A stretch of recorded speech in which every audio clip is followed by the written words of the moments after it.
हमारे প্রিয় আত্মা একজন মিত্র কমেন্টস করেছেন, ব্রহ্মচর্য রক্ষা করা অসম্ভব, যদি প্রভুর কৃপা হয় তাহলেই সম্ভব, নইলে ব্রহ্মচর্য রক্ষার ব্রত তো নিলাম, কিন্তু মন এদিক ওদিক দৌড়াতে থাকলো, তাতে লাভ কি? মিত্র, প্রথমে যিনি সাধক এবং পরে ঈশ্বরীয় তত্ত্বকে অনুভব করে মহাপুরুষ হয়েছেন, সেই ক্ষেত্রে দেখা গেছে 100 জনের মধ্যে 90 জনের অধিক সাধক ব্রহ্মচর্যে খুবই কাঁচা ছিলেন প্রথম দিক,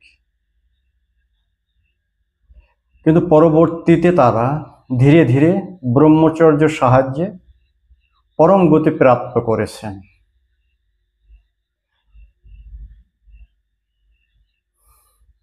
নিশ্চয়ই কাম বাসনা সর্বাধিক প্রবল হয় এবং এর থেকে মুক্তি পাওয়া সাধারণ বিষয় নয়। ব্যক্তি মান সম্মান ছেড়ে দিতে পারেন,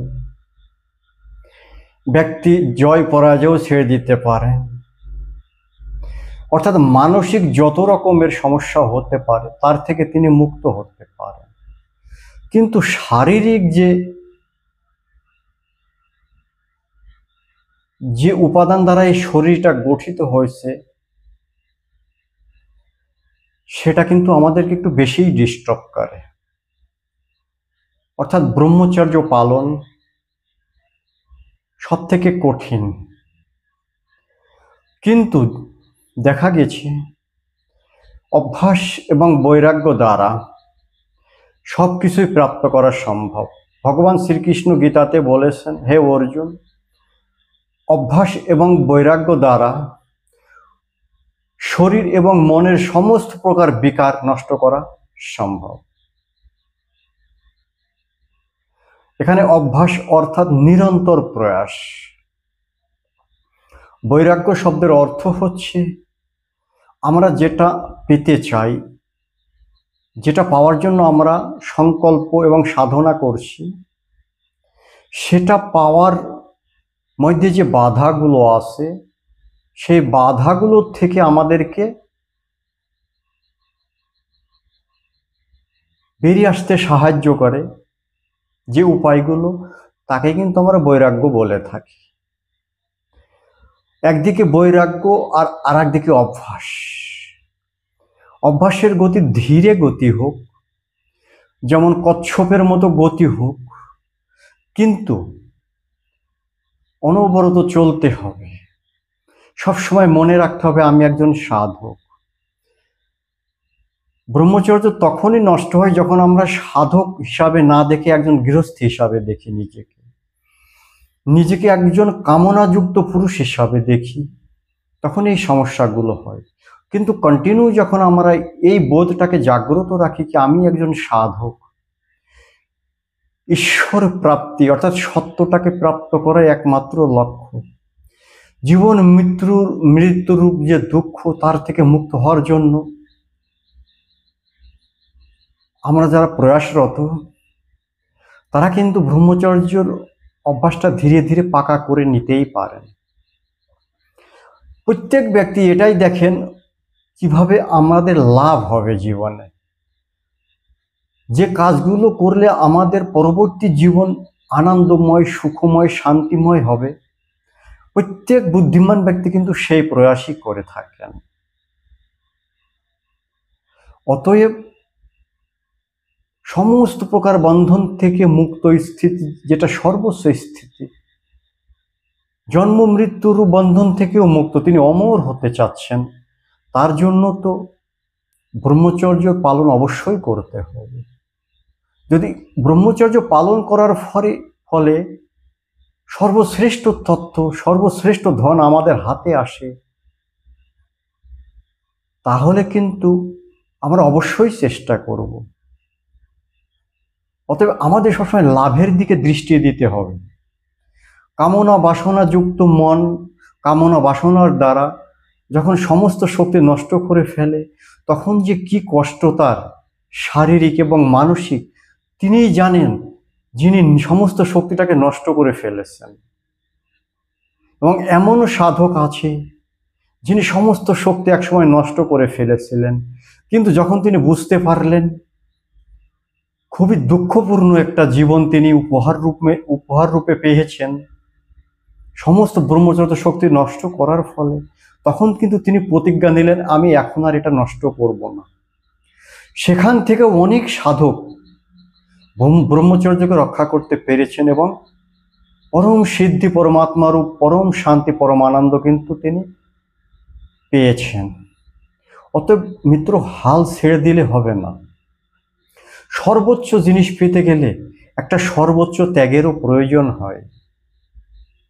সেজন্য আমাদেরকে প্রথমে গুরুকরণ করতে হবে। মনমুখী সদা দুঃখী, মনমুখী ব্যক্তি মনে যাহা কিছু আসলো তাহাই নিয়ে তিনি চলতে শুরু করলেন। দুর্যোধনের মতো অবস্থা যদি কোনো ব্যক্তির হয়, যার মানসিক অবস্থা শকুনির মতো হয়, দুর্যোধনের মতো হয়, সেই ব্যক্তি তো সাধক নয়। তারা কখনো ভাবেইনি আমি একজন সাধক। অতএব ব্রহ্মচর্য যারা রাখতে চান তাদেরকে প্রথমে এই প্রতিজ্ঞাটা নিতে হবে, আমি একজন সাধক। তিনি গৃহস্থ জীবনেই থাক, বিবাহিত জীবনেও ব্যক্তি ব্রহ্মচর্য রক্ষা করতে পারেন। দেখুন, একজন স্ত্রীর কাছে কাম ঊর্জা কিন্তু যথেষ্ট পরিমাণে থাকে, কিন্তু একজন স্ত্রী সেই বেগটাকে ধারণ করতে সক্ষম, কিন্তু একজন পুরুষ তিনি কাম বেগটাকে ধারণ করতে পারেন না, যার কারণে তিনি বারবার পতিত হন। কিন্তু দেখা গেছে যদি কোনো পুরুষ একজন নারীকে পূর্ণ শারীরিক তৃপ্তি দিতে পারেন, সেই নারী 15 দিন পর্যন্ত ব্রহ্মচর্য রক্ষা করতে পারেন। তাহলে 15 দিন পর্যন্ত যদি কোনো পুরুষ তিনি নিজেও সেই ব্রহ্মচর্যের সঙ্গে থাকতে পারেন, যখন নারী তাকে আহ্বান করবেন পুরুষ তখনই তার ইচ্ছা পূর্তির জন্য যাবেন, নিজের ইচ্ছায় কখনোই যাবেন না। নিজের কাম বাসনা পূরণের জন্য তিনি কখনোই স্ত্রীর সঙ্গ করবেন না।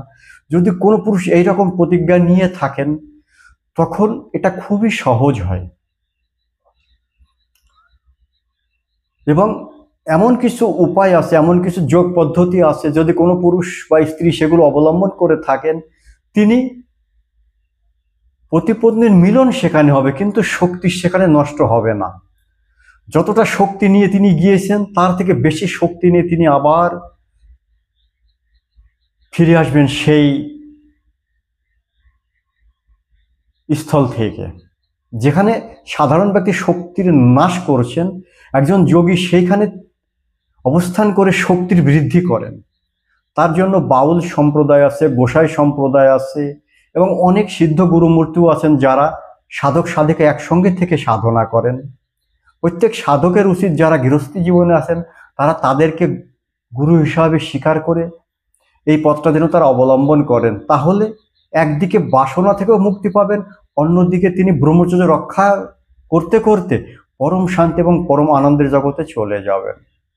অতএব আমাদেরকে সাধক হতে হবে এবং একটা সংকল্প নিতে হবে যে শ্রেষ্ঠ জিনিস পেতে গেলে আমাদেরকে কিছু ত্যাগ অবশ্যই করতে হবে। অতএব মিত্র, আমরা যেন হাল ছেড়ে না দিই, আমরা যেন কুপ্রবৃত্তির আশ্রয় নিয়ে এই অমূল্য জীবনটাকে নষ্ট না করে আমরা আবার শুরু করি আমাদের সংগ্রাম।